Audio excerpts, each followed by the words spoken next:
Hello, hello, hello. Welcome to the Takedown. I'm Nick, the host, here on the Takedown. Oh, okay, for some reason I'm hearing the audio in my ear. Here on the Takedown, remember what our motto is: subverting power with radical thought. And so today, I'm really going to spend the first few minutes kind of recapping some important things. For those of you who do not know, I have some.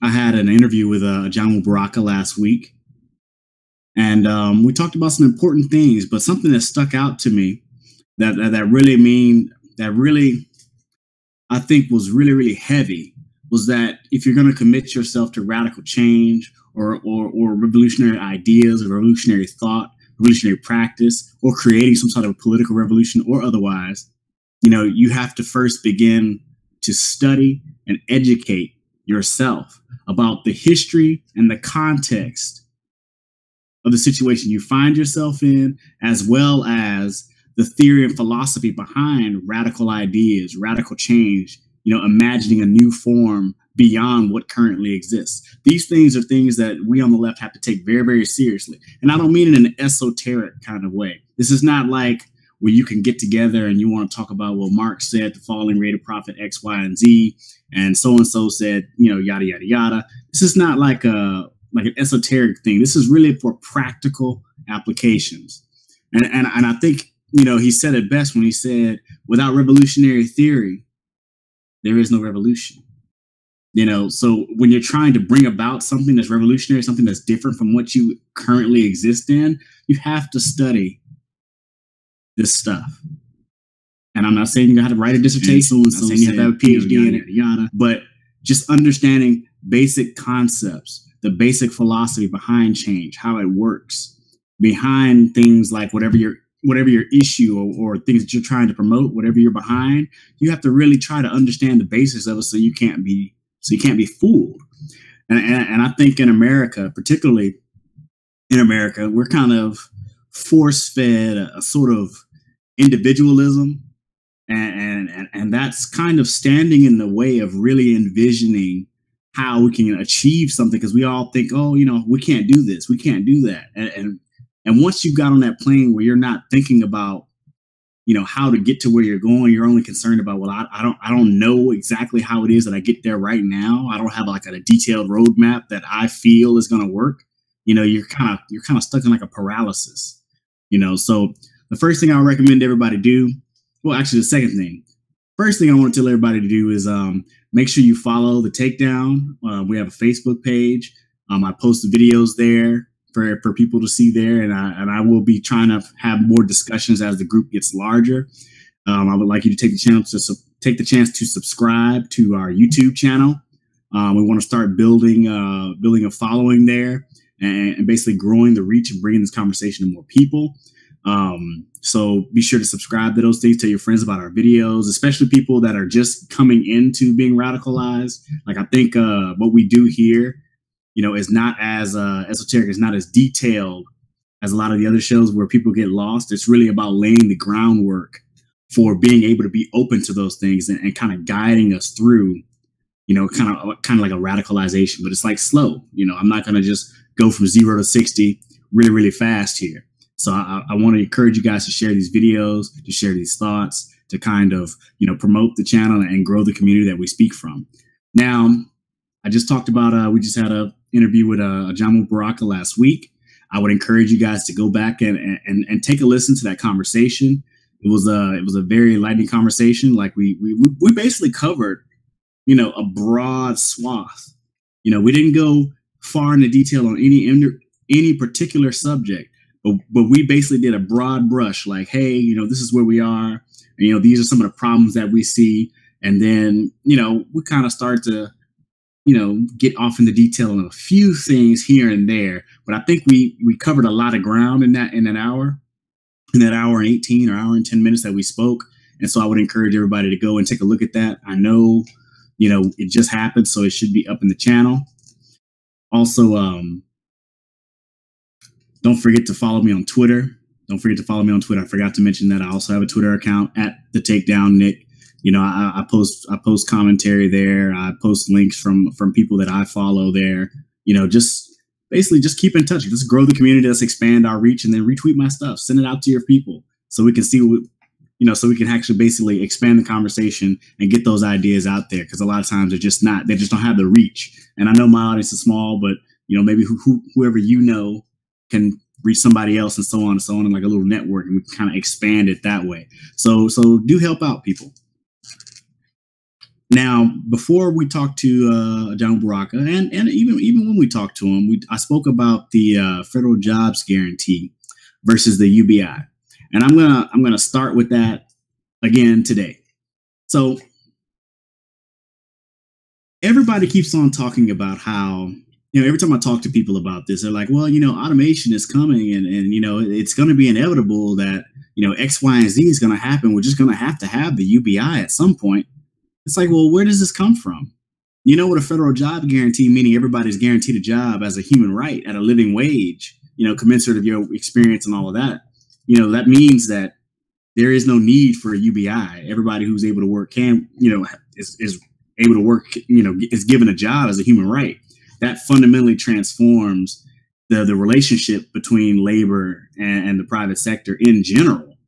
So this idea that because something is inevitable, which is not even inevitable, I'm going to talk about that in a second, but because technological advancement and stuff like that, the UBI is the only viable thing and it has to happen is kind of nonsense. Like, every time something is favorable to the power structure, there's always going to be this prevailing ideology that it is inevitable, it is unchanging, you can't do anything about it.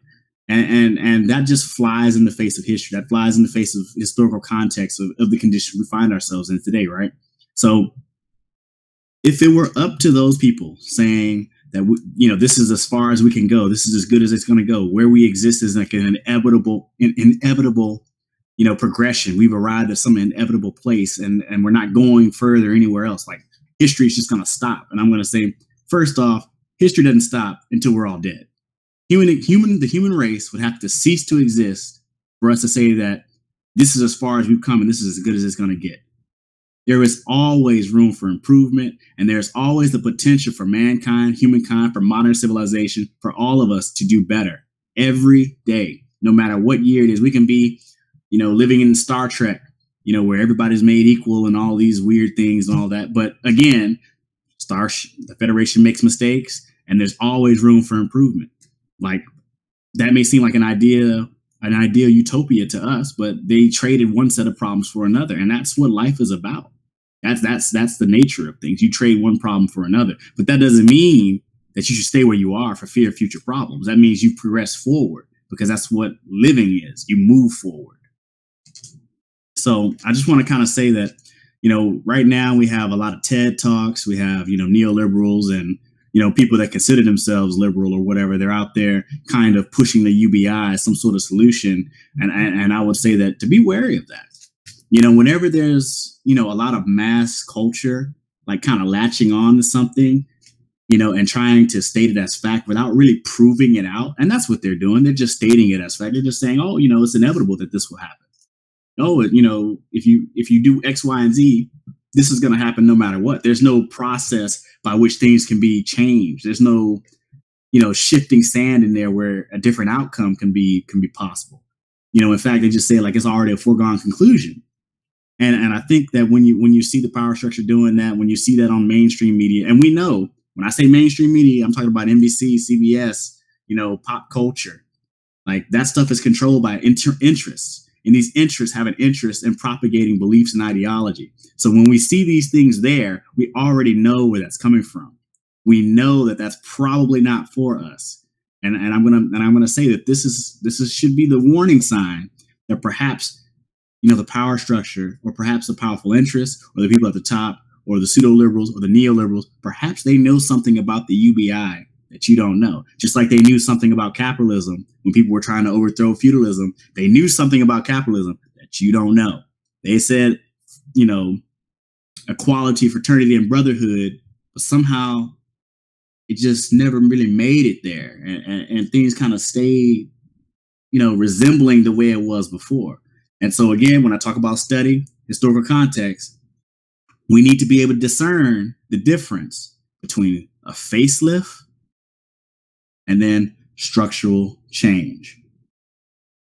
So I think that pretty much sums it up when I was talking about the UBI. Just be wary of that, and I would encourage all of you to go and check out. There's an economist. Her name is Paulina. She's making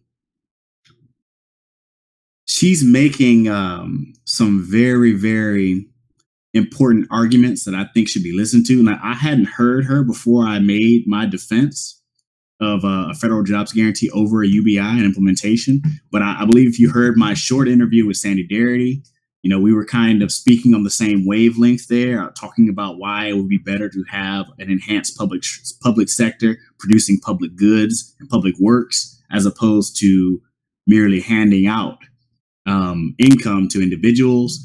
And I spoke about it with him.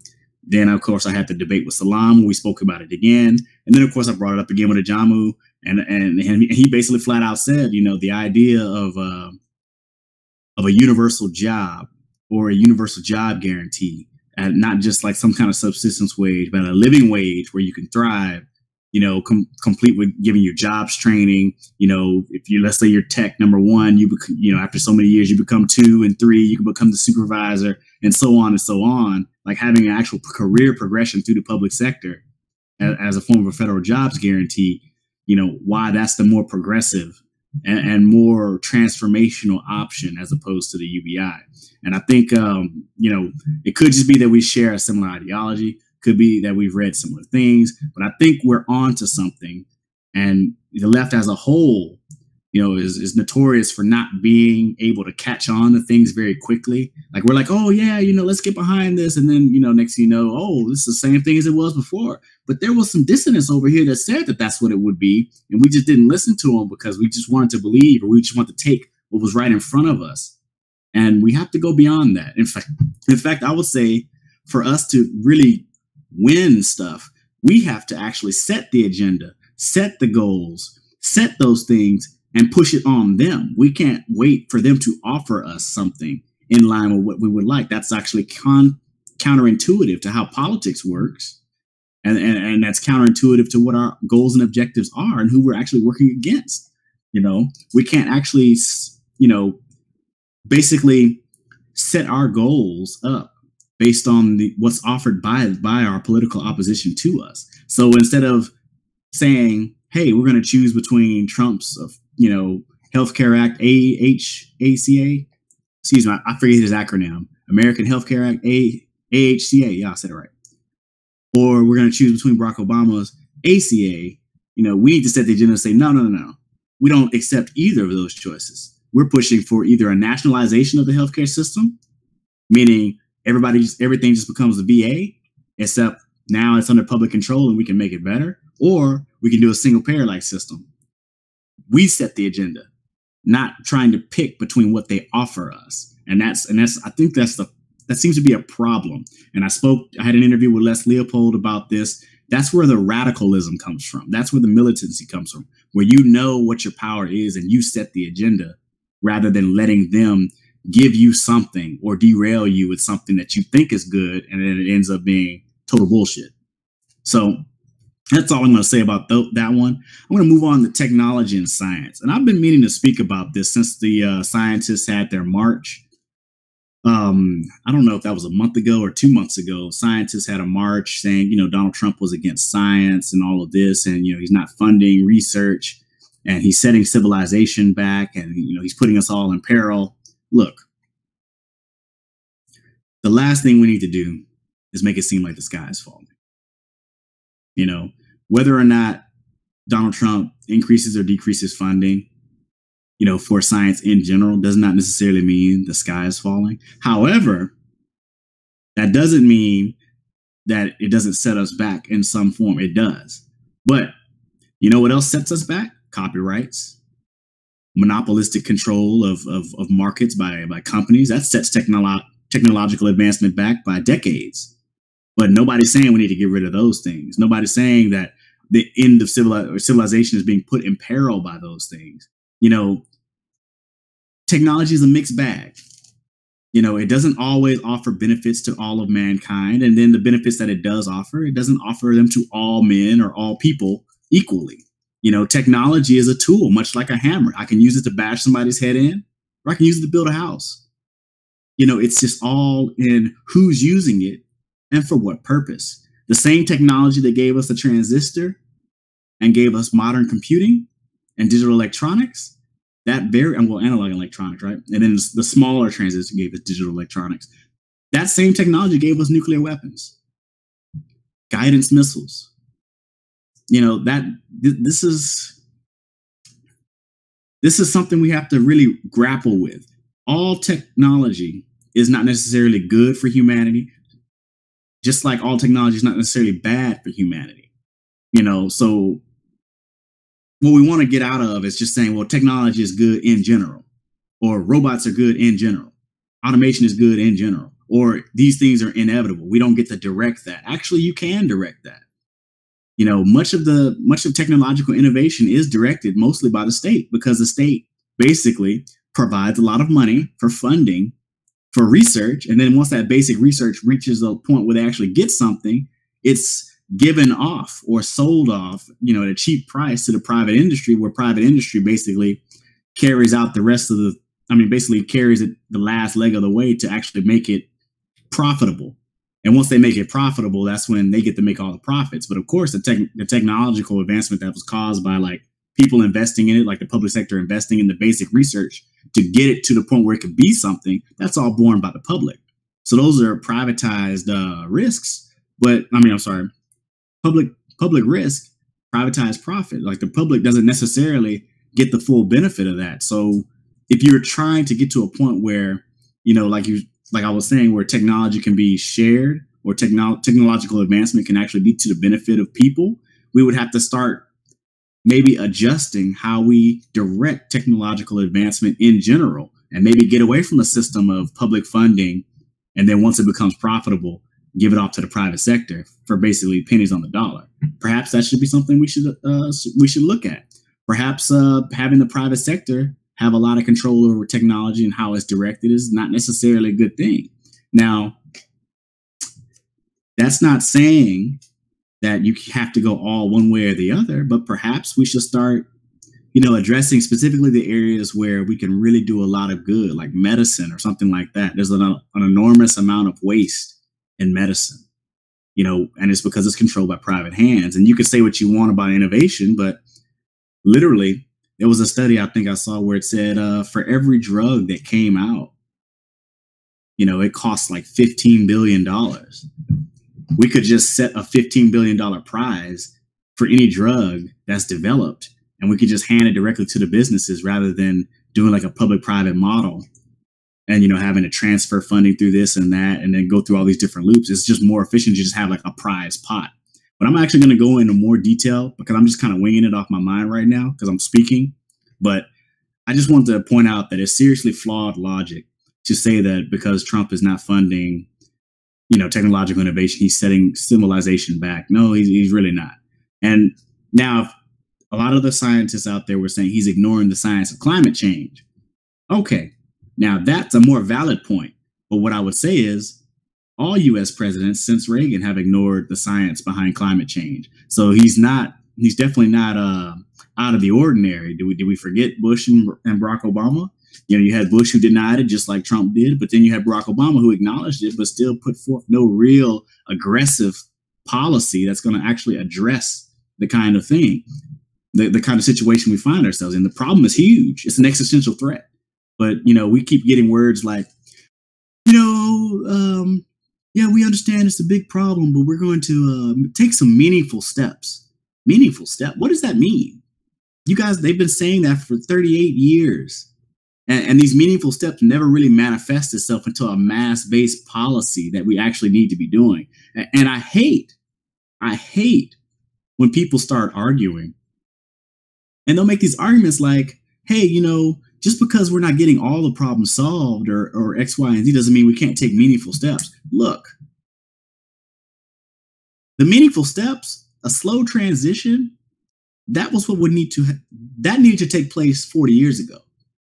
Ronald Reagan had an energy transition. I mean, not Ronald Reagan. Jimmy Carter had an energy transition plan in place and ready to go to get us on a course to be nearly renewable by now. Nearly all the way renewable. And that was back then. They had a plan to start moving that forward.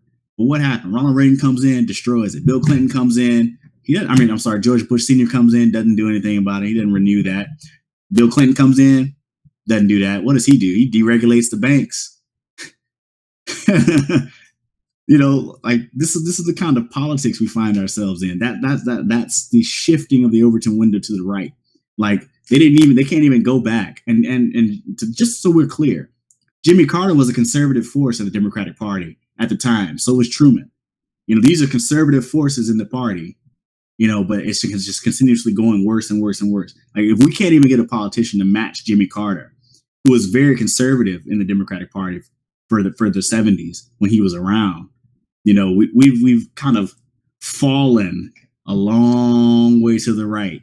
And that's really, really bad. But back to my point, I hate when they say we need to take meaningful steps, but it never really turns into policy. Meaningful steps is something we should have done 40 years ago. Right now, we're behind the 8 ball. We need a massive wartime transition to make some sort of transformation to be almost nearly off of fossil fuels in 20 to 30 years. And, part of the problem that I find that we're in is even if we did that, we're right up against the border for like a small size catastrophe. If that even makes any sense. I mean, the word catastrophe, we're already on our course for a straight up, large catastrophe. But even if we stopped all fossil fuel emissions, almost globally for the next 30 years, over the next 30 years or 20 years or so, we're still close to the edge. We will be like right below small scale catastrophe. So that's just, it just boggles my mind. Like right now, instead of really talking about how they need a wartime mobilization, I think Bernie Sanders did mention it, and this is to his credit. I'm not sure, if he was really ready to double down and really use political capital to do it, but at least he was mentioning it. And so he does deserve some credit there. I mean, it's unclear whether or not he would really follow through with those policies, but he did damn better than everybody else in that regard, which isn't saying much because they did nothing. So I think we need to stop acting like we have time, like this is something that's going to wait. No, the actions that were done in the 90s, that's what we're living through. Those are those consequences of those actions. That's what we're living through today. And what we do today, that's what we were living through 20 years from now, because this is like a slow feedback kind of deal. Like carbon gets released, some of it gets absorbed, then it gets released back again, and it doubles down and things of that nature. It's like a system, just because you don't feel the direct effect today doesn't mean we haven't dialed in a lot of damage to be done in the next 20 years. And that stuff is being decided by what we do today. And so that's how the system is working it.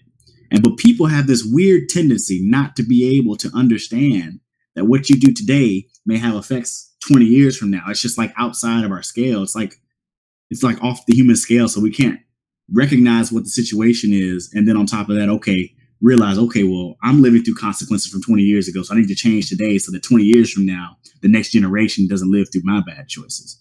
And I think everybody's kind of stuck in like this instant gratification thing. So if you tell them, hey, even if you made all these drastic changes today, we're not going to feel it today. We're going to feel it 20 years from now. It's sort of like they just don't care, and then on top of that, you have to tell them, hey, we're going to suffer for the next 20 years from the decision we made 10 years ago or yesterday or something like that. That's a hard sell. But I think we have to start learning that in politics, you have to start trying to make the majorities, to make the consensus, not just wait for one to magically appear before you, because I guarantee whatever one that appears before you, again, is not the one you need, not the one you want, especially if you're talking about a radical transformation standpoint. It's not what you want. If you want it, you have to build it. No one's going to give it to you, and it's not going to magically appear. This is not magic.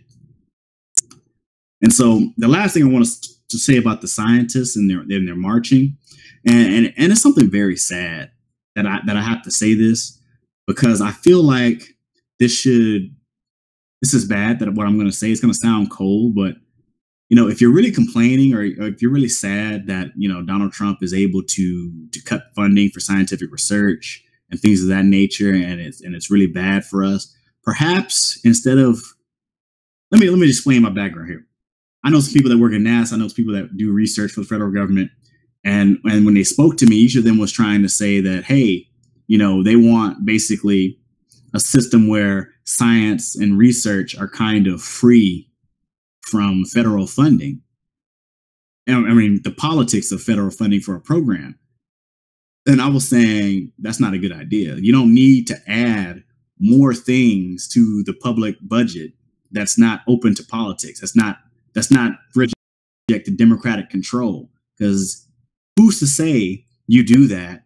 Who's to say what research you do and things of that nature? Who's to say that's beneficial to us? What if that's not in the public interest? What if the people don't want that type of research? What if, they just spend it all on more weapons and, more ways to kill people rather than medicines and things of that nature that we need to make our lives better? Like, it's because of situations like that that you want to have things in democratic control so you can actually have some direction on how the money is spent, on how those benefits are really amassed and distributed amongst people. So rather than arguing that you should be removed from public oversight, is basically what they're saying. They're saying they don't want to be subject to political whims, so they want to have a budget that's allotted to them that's not political and removed from public oversight, which is a bad thing. What they should have done is be saying, hey, we need to partner with the Department of Education and have education programs so we can get off in the schools and explain to people, make the case to people. We need to use some of that budget that we do have to take out ad buys instead of hiring contractors, take out ad buys and show the American people how what we do here in this lab is beneficial to them. Show them how the research that they pay for benefits them. Show the value that you're bringing to everybody's life for the money that they spend on you. When you do that, that's called politics. And guess what? It will be harder for a Republican administration to come in or a conservative administration to come in and start defunding you if everybody's seeing the benefits that you are generating. Everybody's seeing the value that you're returning to the public. That really is what it comes down to. So if you really want to maintain your funding, you need to get out there and play politics. Start doing some mass political education. The left in general, outside of the scientists, outside of scientific research, we all need to be doing mass political education. Because guess what? If we're not doing it, you better believe that the opposing side is doing it. They have foundations, they have think tanks, they have a ton of money, and they're focusing it on miseducation, teaching people the wrong thing, directing the curricula in schools. All of this stuff is what they're doing to make sure they teach people the wrong thing so their policy can go forward. We have to put some sort of effort in to teach people the right things, teach people about civics, teach people about politics, teach people how to create change and how it's done, at a mass level. And that can start in the schools. And to the scientists and the people that do scientific research, they need to make a better commitment to show the public sector, to show the public in general, how research is important to them and how what it does brings about benefits. And I think people like Neil deGrasse Tyson that are out there kind of trying to educate and trying to bring awareness to that issue, that's a step in the right direction. But he's just one person, and a lot of times he's doing a lot of comedy, and then he engages in like making fun of people and stuff like that. No, we need more straight lace. Like, hey, if it weren't for this research that the government paid for, you wouldn't have this drug, and this drug has saved this many lives. So that's just what I want to say about that. So bottom line is that the solution is not to have something that's not tied to public oversight. The solution is for these agencies, these groups, these advocacy groups to really get out there and start doing some political education, making coalitions with people and making a broad-based coalition so that you can actually have the political capital and the strength to really push forward a policy agenda that protects your interests. Now I'm going to take a second to read some of the comments here. Remember, guys, this is going to be a short show because we got a holiday coming up, and I have things I need to do, so I'm not going to be doing a full show. But it actually looks like we might not even make it being able to be a short show. We might make the full hour. Let's see, can I close it out a little bit earlier? There's a comment here that says nothing good will happen until we get money out of politics. Right now, both parties are controlled by the fossil fuel industries. I mean, look, I don't deny that money has a huge influence in politics, but money can be beaten, especially if people are determined to do so. And what I mean by that is if you put your foot down and really get out there and start doing some grassroots organizing, you can start making majorities. Like the idea that money now is more powerful in the United States than it ever was before is wrong. Money has always dictated United States policies, but that hasn't stopped us from winning stuff. And so this idea that, it's too powerful and unless we get the money out, we can't win. No, we can win. We just have to have the concerted effort and the will to put some real effort on something. And it may take 10 or 20 years to get that victory, but we have to be concerted and we have to really push and make it happen. That's how the labor struggle was able to move forward. That's how the civil rights struggle was able to move forward, because they were willing to get out there and struggle for a decade or two. And I just think that the left really needs to understand that that may be what it's going to take. And it may be that we may have to risk some things in order to win this. So I keep repeating that all the time.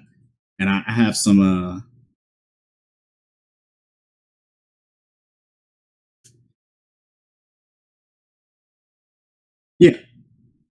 yeah, okay. The firing of the black college professor, I'm actually going to have to look in more detail at that. I'm probably going to do an episode on race and start to really try to get down off in there. So far, I've pretty much kind of not really gone into it because it's a complex issue. And okay, there was for all of us who are not aware, there was a college professor that appeared on Fox News, Tucker Carlson's show, to, I guess, defend black people, as, many people do. And for some reason, political power was brought to bear against the university where he works. And he was promptly, put on leave, placed on administrative leave. And this is just to show you what kind of power the right and organized money really has. And the risk that people take when they go out and try to tell the truth. So I'm going to probably comment on that after I get more detail about exactly what was going on. I haven't actually watched the video, but I was just going to point that out. I saw that somebody brought that up into a comment, so I'll just go ahead and leave that as it is. The last thing I want to talk about before we go ahead and log off here is the sarin gas attack, supposedly, that occurred in Syria. If you give me 1 second. So supposedly, Assad used a sarin gas attack in a region here. And, Seymour Hersh has been doing some excellent reporting on the issue. And I think that at this point, even in the beginning, like there was a lot of criticism. There was a professor from MIT, and I forgot what his name was. Yeah, Theodore Postal. Theodore Postal basically raised a lot of doubts about the attack being sarin gas because, they were showing like this smoke and all that. And they were like, well, sarin gas is odorless, it's colorless. It doesn't emit smoke. It doesn't make smoke clouds. So that doesn't necessarily mean it was sarin, So now the truth comes out. Seymour Hersh, he's got an anonymous source. I guess he cobbled together reports from both the Russian and CIA intelligence and saying that the Russians provided the Assad government with a laser-guided missile, a conventional laser-guided missile. There was no sarin gas involved, and that they hit the strike in that region. This is the region of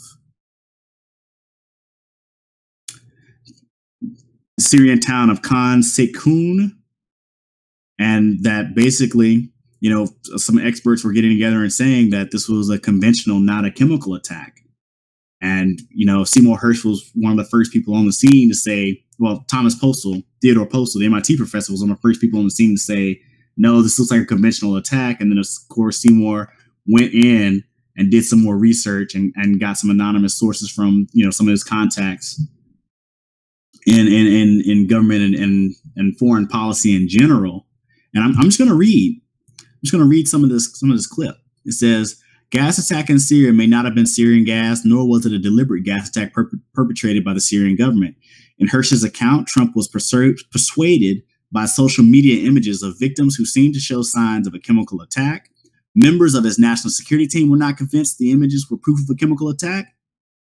And so basically what you have here, you have a situation where Donald Trump, may have been flim-flammed with some photos of people saying this was a chemical attack, or how the American people were flim-flammed when you had all these videos being made in Syria about the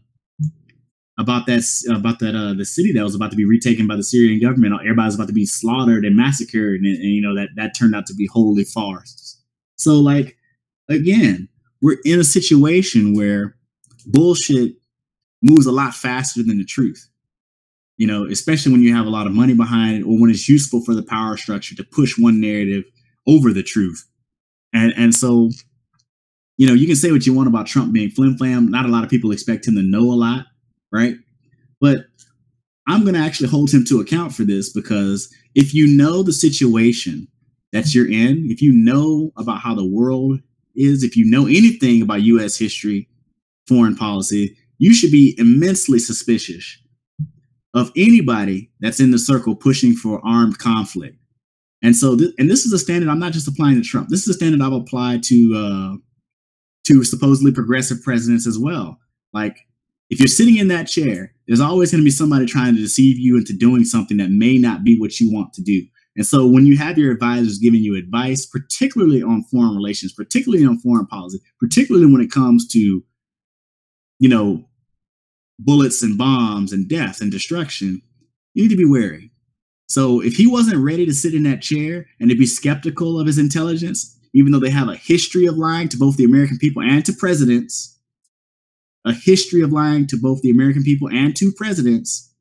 then, he just shouldn't be in that chair. If you can't come into that chair with that in the back of your mind when your advisors are speaking to you, then you're not ready to sit in that chair. And that's not to say Hillary Clinton would have done any better. And yes, I have to say that. That is not to say Hillary Clinton would have done any better, because she was already saluting the missile strike that he basically got flim-flammed into doing. She said that she would salute that, she supported that, and she wanted more. So to say that, she would do much better than him, I think she would manage the PR better than him, because she's definitely a professional at that, but I don't think she would make different decisions per se. And I think evidence of that is when she came out and said she supported the missile strike and she wanted to get tough on Russia and do more, calling for more action. So even if Trump at best is, been flim-flammed, at worst, he just doesn't care and just does whatever willy-nilly, or at worst, he's just lying about, what happened over there to suit some agenda. I think it's reasonable to say that based on her support of those actions, she wouldn't have done any better. And I think that's a fair argument.